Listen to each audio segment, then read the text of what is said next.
Bonjour à tous, je salue tous les enfants de Dieu ainsi que tous ceux qui prendront part à cette vidéo de près comme de loin. Que la paix, la grâce, la bonté, la miséricorde de notre Dieu, Jésus-Christ de Nazareth, demeure sur vous. C'est encore moi, votre bien-aimé le frère Patrick, qui vient encore afin de partager autour d'un thème que nous allons intituler l'Église bâtiment et l'Église de maison. Donc, quelle est la différence ?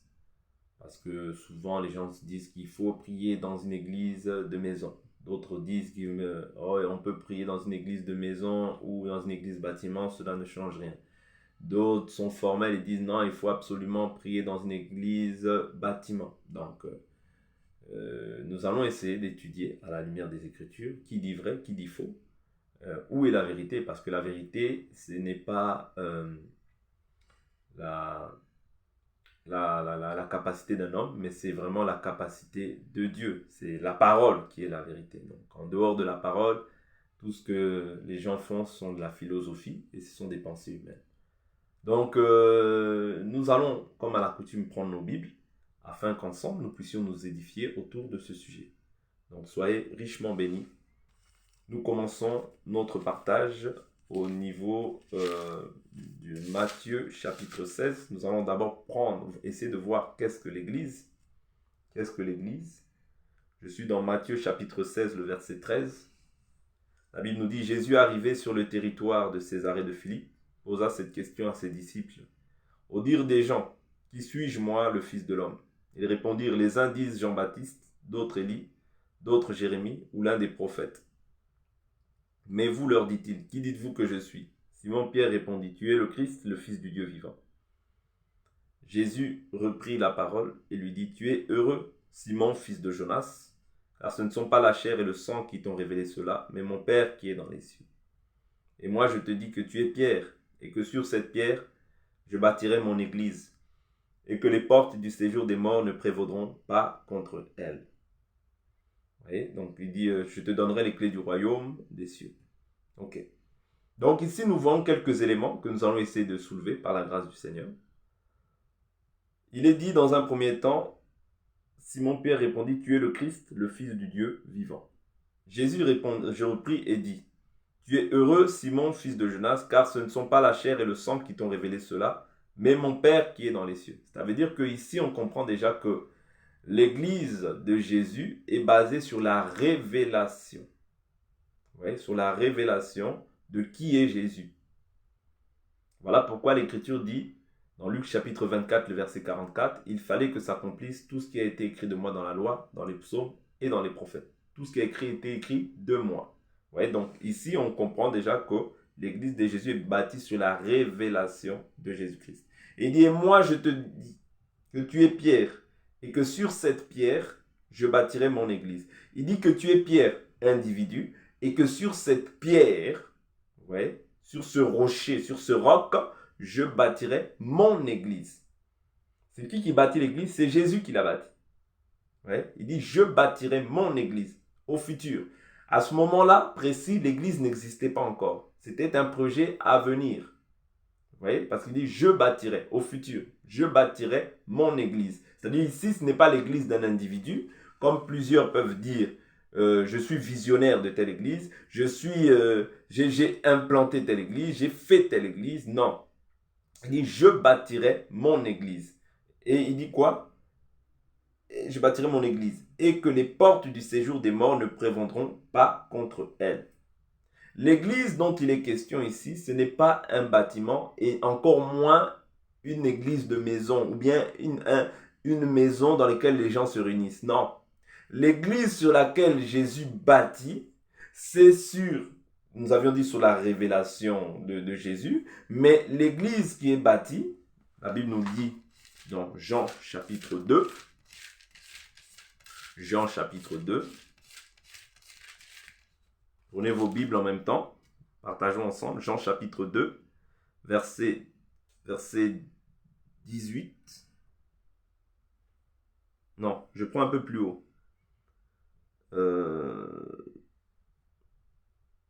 verset 18. Les Juifs prirent la parole et lui dirent, quel miracle nous montres-tu pour agir de la sorte? Jésus leur répondit, détruisez ce temple et en 3 jours je le relèverai. Les Juifs dirent, il a fallu 46 ans pour bâtir ce temple, et toi en 3 jours tu le relèveras. Mais il parlait du temple de son corps. Quand il fut ressuscité d'entre les morts, ses disciples se souvinrent qu'il avait dit cela et crurent à l'écriture et à la parole que Jésus avait dite. Vous voyez, ici, la Bible nous dit, il parlait du temple de son corps. Or, lorsque nous étudions par la suite, nous voyons que le corps de Jésus, c'est quoi? C'est l'Église. 1 Corinthiens chapitre 12, verset 27. Vous êtes le corps de Christ. Ouais, nous sommes le corps. La Bible nous dit dans Jean chapitre 2, il parlait du temple de son corps. La Bible nous dit maintenant, vous êtes le corps de Christ et vous êtes ses membres, chacun pour sa part. C'est-à-dire nous, l'église sur laquelle Jésus bâtit son église, l'église sur laquelle le nom sur lequel la vie dans lequel le nom de Dieu est invoqué, c'est nous, le corps, les membres du corps du Christ. C'est nous qui avons cru en Jésus-Christ comme notre Seigneur et notre Sauveur. Voilà pourquoi la Bible nous dit que dans Romains 2, 24, mon nom est invoqué sur vos vies. Ouais, le nom de Dieu est invoqué sur la vie de tous ceux qui confessent Jésus en esprit et en vérité. Voilà pourquoi il dit, vous êtes le corps de Christ, vous êtes ses membres, chacun pour sa part. Est-ce que vous comprenez? Maintenant, je vais au 1 Corinthiens chapitre 12. 1 Corinthiens chapitre 12, je prends le verset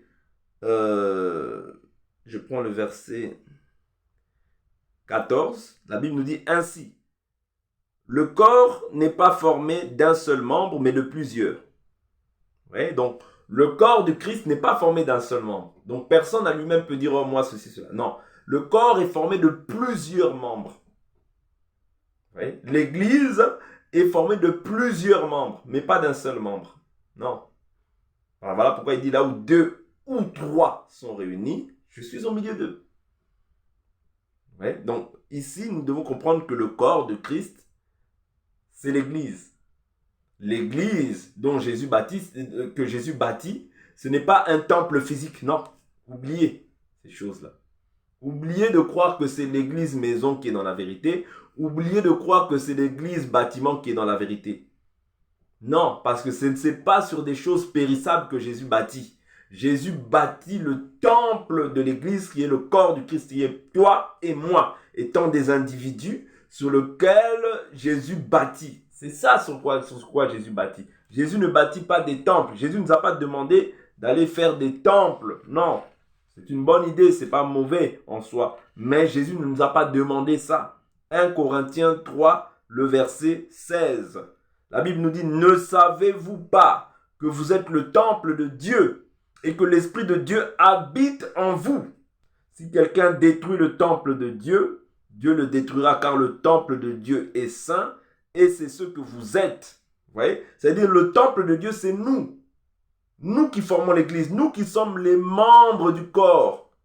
L'ensemble des croyants sauvés en Jésus-Christ, nous formons le corps du Christ.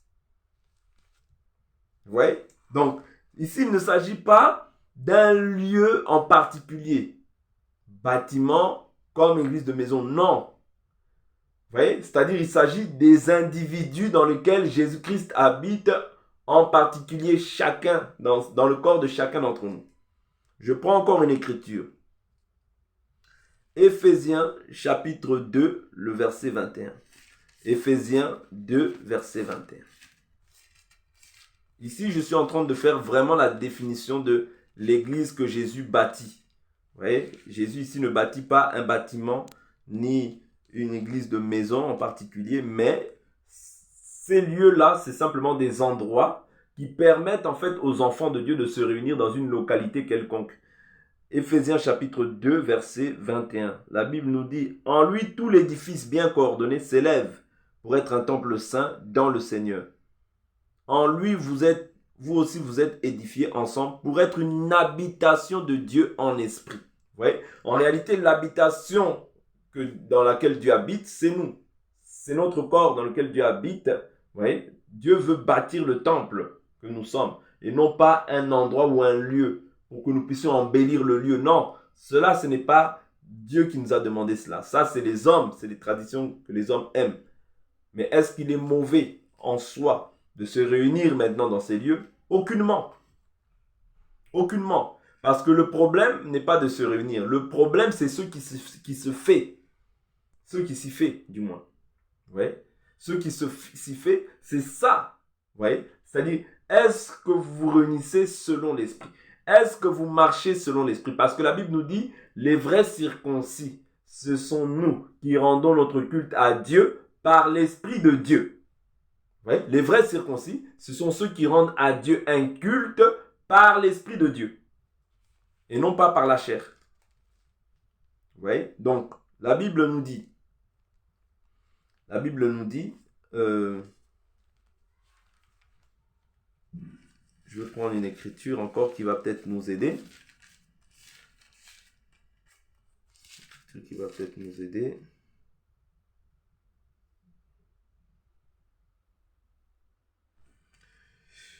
Euh,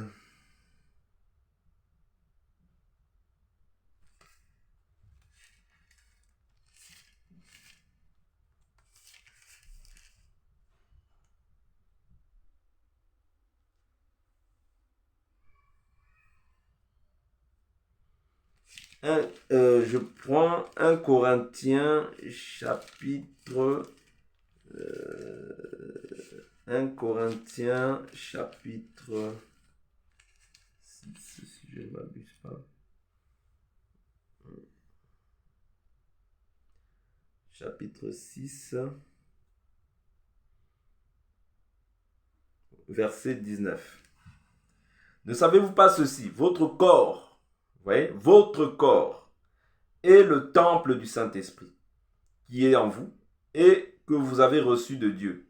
Et vous n'êtes pas à vous-même, car vous avez été rachetés à grand prix. Glorifiez donc Dieu dans votre corps et dans votre esprit qui appartiennent à Dieu. Vous voyez? Notre corps, notre esprit appartient à Dieu. Vous voyez? Nous avons été rachetés à un grand prix.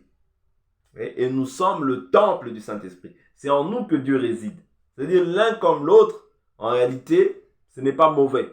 Parce que ayant été dans une église de maison, je sais comment ça se passe. Ayant été aussi dans une église où on célèbre Dieu dans une communauté dite église de bâtiment, je sais comment aussi ça se passe. Vous voyez?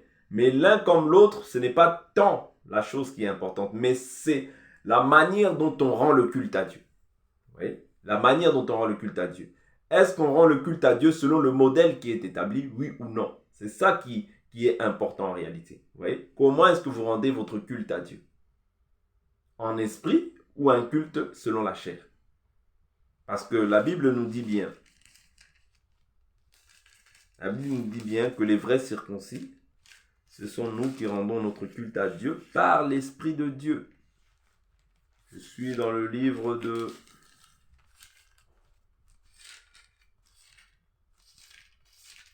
Je prends l'écriture dans le livre de Colossiens, Philippiens, je crois. Voilà.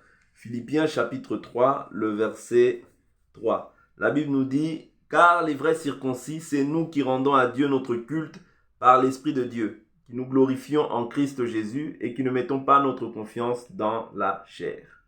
Vous voyez? Donc c'est ça. Le but, c'est de... La Bible nous dit, ce qui est important, ce n'est ni la circoncision ni la circoncision, mais c'est le fait d'être une nouvelle créature. C'est-à-dire, quand je suis une nouvelle créature, je marche par l'Esprit. Vous voyez? Pour moi, il n'y a pas de condamnation. Donc ici, allons voir maintenant certains passages qui parlent d'église de maison. Parce que certains disent que oui, non, ils étaient dans les maisons parce qu'il y avait la persécution. C'est faux. C'est faux, donc ce n'est pas un péché d'être dans une maison. Ce n'est pas non plus un péché. Parce que nous allons voir aussi Pierre à certains moments avoir... Je prends l'écriture. Je commence par le livre de Actes des Apôtres. Je commence par le livre d'Actes des Apôtres. Actes des Apôtres, chapitre...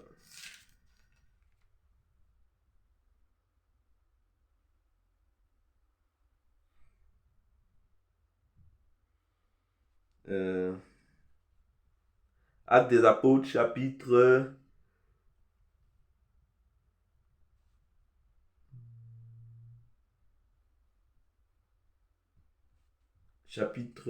9, le verset 31. Chapitre 9, le verset 31.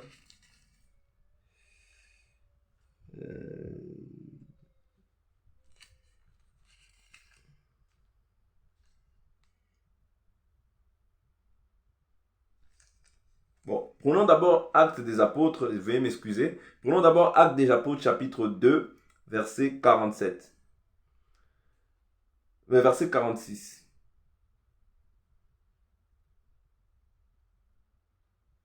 Non, veuillez m'excuser encore, verset 44. Voilà. Tous ceux qui avaient cru étaient ensemble et avaient tout en commun. Ils vendaient leurs biens et leurs possessions et ils en partageaient le produit entre tous selon les besoins de chacun. Chaque jour avec persévérance, ils étaient au temple d'un commun accord. Ils rompaient le pain dans les maisons et prenaient leur nourriture avec allégresse et simplicité de cœur. Ils louaient Dieu et obtenaient la faveur de tout le peuple et le Seigneur ajoutait chaque jour à l'église ceux qui étaient sauvés. Vous voyez, c'est le Seigneur qui a ajouté à l'église chaque jour ceux qui étaient sauvés. Donc l'église ici, comme je l'ai dit, ce n'est pas un lieu, ce n'est pas un endroit, mais c'est l'ensemble des croyants sauvés en Jésus-Christ. Maintenant, ils allaient dans un temple. Ça veut dire que le temple n'était pas un péché. Parce que si c'était un péché, ils n'iraient pas. Parce que d'autres disent, oui, mais c'était la coutume, ils faisaient ça pour pouvoir faire sortir les gens. Non, faux. Si c'était un péché d'aller au temple, ils n'iraient pas. Ouais, ils n'iraient pas. Donc, ils ne mettraient pas pied là-bas. Donc, ce n'est pas le temple qui est mauvais, mais c'est vraiment ce qui s'y fait qui est mauvais. Donc, voilà. Déjà, on a déjà un premier aperçu qui nous montre qu'ils rompaient aussi le pain dans les maisons. Donc, l'église n'est pas liée au fait d'être dans un bâtiment ou bien d'être dans une maison, mais c'est lié au fait de vraiment ce qu'on fait. Ouais? Qu'est-ce qui s'y fait? Qu'est-ce qui s'y fait? Ouais? C'est ça qui va déterminer si c'est une église de Dieu ou si ce n'est pas une église de Dieu. C'est la manière dont vous pratiquez la parole. Je prends encore d'autres écritures qui vont nous aider.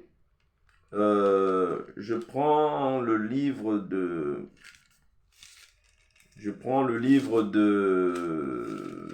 Je prends Actes des Apôtres, toujours. Je prends le verset chapitre 20...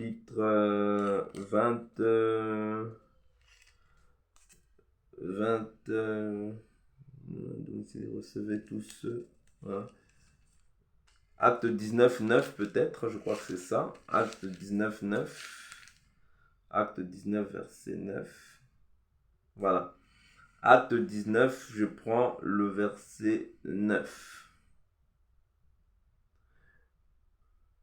Même verset 8. Paul entra dans la synagogue où il parla ouvertement pendant 3 mois. Il s'entretenait avec eux et les persuadait en ce qui concerne le royaume de Dieu. Mais comme quelques-uns restaient endurcis et incrédules et décriaient devant la multitude la voix du Seigneur, il se retira d'eux, prit les disciples à part et eut des entretiens chaque jour dans l'école de Tyrannus.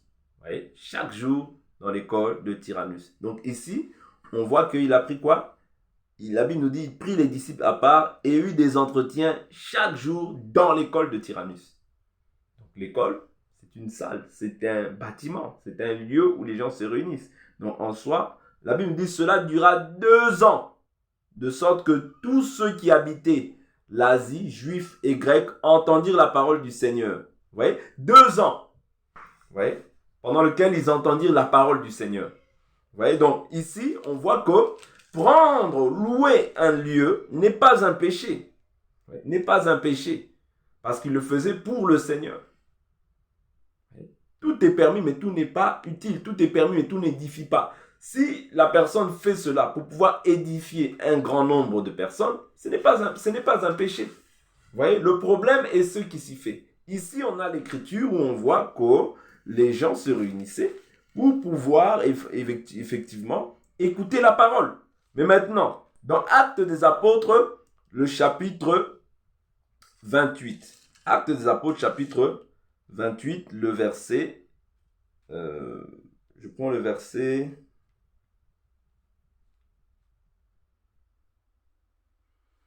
prends le verset, Actes chapitre 28, le verset 30. Acte 28, le verset 30. Paul demeura 2 ans entiers au domicile qu'il avait loué. Ouais.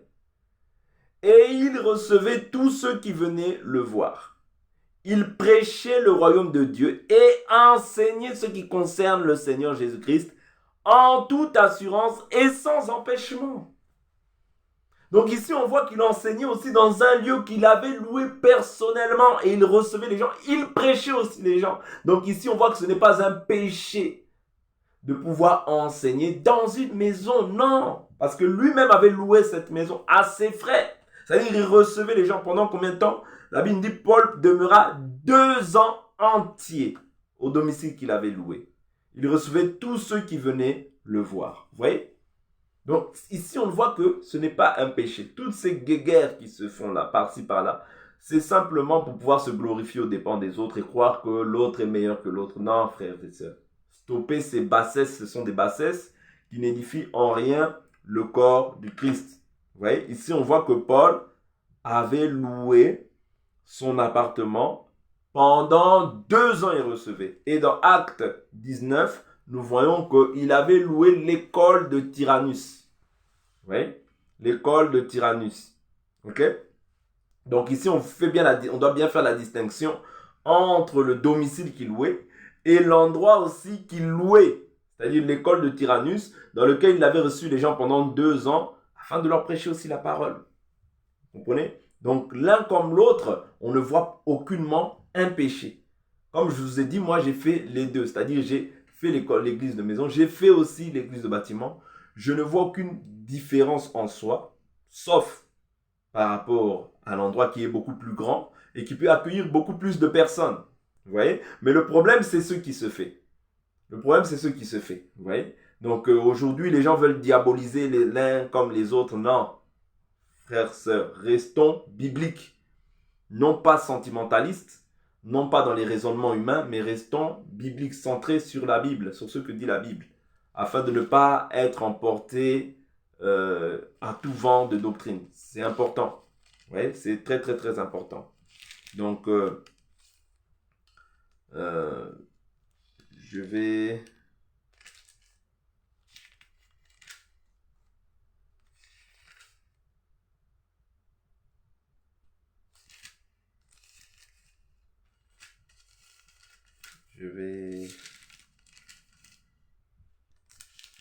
prendre encore quelques écritures dans le livre de Actes des Apôtres. Actes des Apôtres. Voilà pourquoi les gens disent que les gens priaient dans les maisons et non pas dans les églises. Actes des Apôtres chapitre 8. Les gens interprètent cela par rapport aux persécutions qui avaient lieu. Ils disent, bon, les gens se sont réunis dans les salles parce qu'il y avait des persécutions. Bon. Moi, je ne vois pas comme ça parce que nous voyons Paul après. En son temps, il n'y avait pas de persécution, mais il recevait toujours les gens. Donc ça, c'est encore quelque chose de faux, puisque nous l'avons lu noir sur blanc. Acte chapitre 8. Saul approuvait le meurtre d'Étienne. Il y eut ce jour-là une grande persécution contre l'église qui était à Jérusalem. Et tous, excepté les apôtres, se dispersèrent dans les contrées de la Judée et de la Samarie. Des hommes pieux ensevelirent Étienne et firent sur lui de grandes lamentations. Or, Saul ravageait l'église, il pénétrait dans les maisons, en arrachait hommes et femmes et les faisait jeter en prison. Ceux donc qui avaient été dispersés allaient de lieu en lieu, annonçant la bonne nouvelle de la parole. Donc par rapport à ça, les gens disent oui, non, c'est parce qu'il y avait la persécution, voilà pourquoi les gens sont allés dans les maisons, il n'y a rien à voir, donc voilà pourquoi il faut revenir dans les salles. Non. Que chacun soit libre dans sa pensée. La Bible nous dit que nous sommes sous la loi de la liberté. Celui qui veut communier dans une maison, il est libre. Celui qui veut communier aussi dans un lieu, dans une salle, il est libre. Vous voyez, il est libre de le faire. Mais cela ne peut pas c'est-à-dire, ne peut pas faire créer des rivalités. Cela ne peut pas créer des tensions, de l'animosité. Penser que, oh, eux, ou bien ceci, cela. Non. Ça, c'est un esprit ou un caractère religieux qui est en train de monter. Parce que la Bible nous dit, dans le livre de 1 Corinthiens, chapitre 1, 1 Corinthiens, chapitre 1, le verset 2, La Bible nous dit à l'église de Dieu qui est à Corinthe, à ceux qui ont été sanctifiés en Christ Jésus, appelés à être saints, et à tous ceux qui, en quelque lieu que ce soit, invoquent le nom de notre Seigneur Jésus-Christ, leur Seigneur et le nôtre. C'est-à-dire, voilà pourquoi je dis que ici, l'église, c'est la doctrine. C'est-à-dire, si la doctrine est conforme, c'est mon frère. Mais si la doctrine, c'est-à-dire, est diamétralement opposée, bien qu'on ne pourra pas être 100%, parce que la Bible nous dit, si sur quelques points, nous sommes en accord, et nous sommes en désaccord, le Seigneur nous éclairera. Maintenant, il y a des points élémentaires sur lesquels nous ne pouvons pas être en désaccord. La repentance des œuvres mortes, la foi en Dieu, la doctrine des baptêmes, l'imposition des mains, le jugement éternel, la résurrection des morts. Vous voyez, toutes ces choses-là, ce sont des points élémentaires qui peuvent lier un chrétien avec un autre. Mais si, sur quelques points, c'est-à-dire il faut vraiment que ce soit des points qui ne sont pas mentionnés dans la parole, mais sans quoi, sur tous les points que nous avons, nous devons déjà être en accord sur ces points. C'est très important. Sur ceux qui est déjà éclairé, nous devons déjà être en accord. Donc c'est ça, en fait, le but. Parce que ici, ça crée un esprit de sectarisme, un esprit où on croit que l'autre est meilleur que l'autre. Non, non, non. Nous avons bien vu, par les Écritures, que Paul, vous voyez, il servait sans contrainte, sans aucune persécution, parce qu'il n'y avait pas de persécution là où il était. La Bible nous dit, Paul demeura 2 ans entiers au domicile qu'il avait loué. Oui. Il recevait tous ceux qui venaient le voir. Ici, il n'y avait pas de persécution. Oui. Ici, il n'y avait pas de persécution. Oui. Donc, pourquoi dire qu'il y avait des persécutions alors qu'il n'y en avait pas ici? Et il recevait les gens librement. Oui, librement, pour pouvoir entendre la parole. Et il leur prêchait la parole. Je vais prendre encore une autre écriture qui va nous aider, qui va nous permettre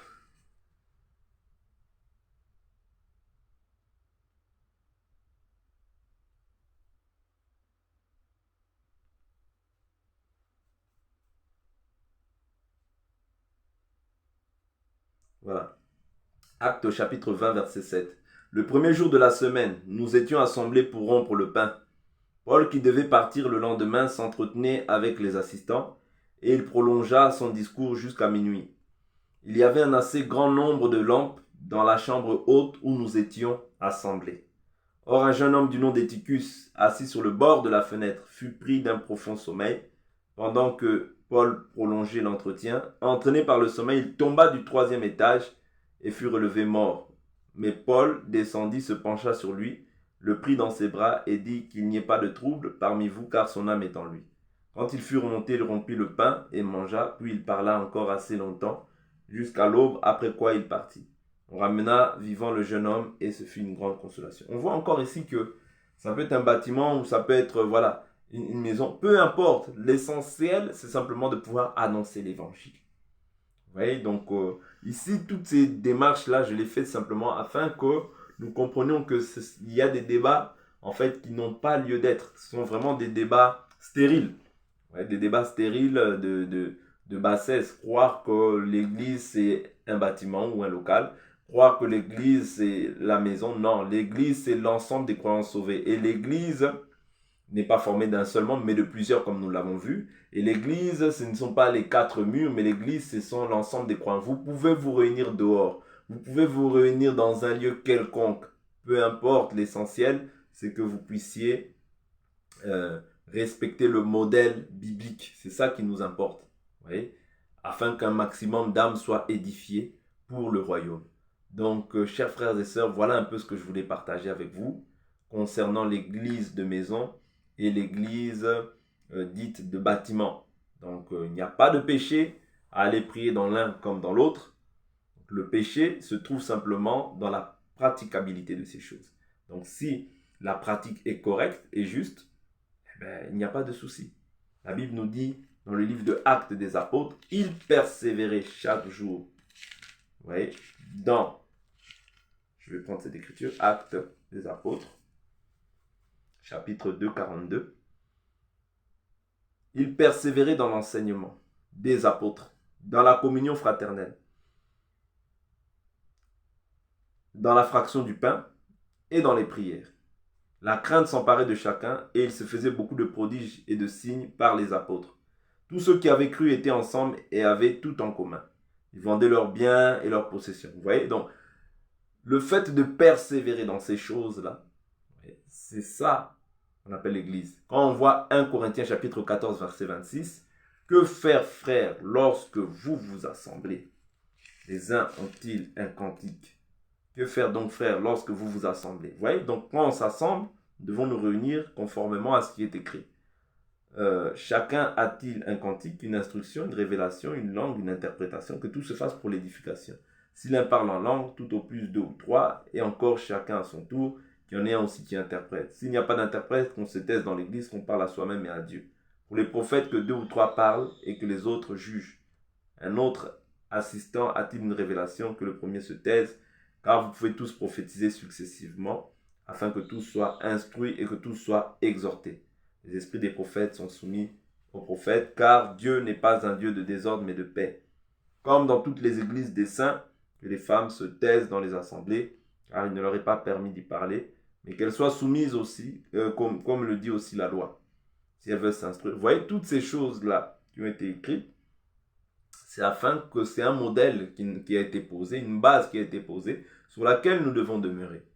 Lorsque nous regardons aussi le livre de 1 Corinthiens chapitre 3, verset 10, Paul dira, mais selon la grâce de Dieu qui m'a été donnée, comme un sage architecte, j'ai posé le fondement. Et un autre bâtit dessus. Mais que chacun prenne garde à la manière dont il bâtit dessus. Car personne ne peut poser un autre fondement que celui qui a été posé, savoir Jésus-Christ. Donc le fondement, c'est Jésus-Christ. Quand on parle de Jésus-Christ, Jésus-Christ dit,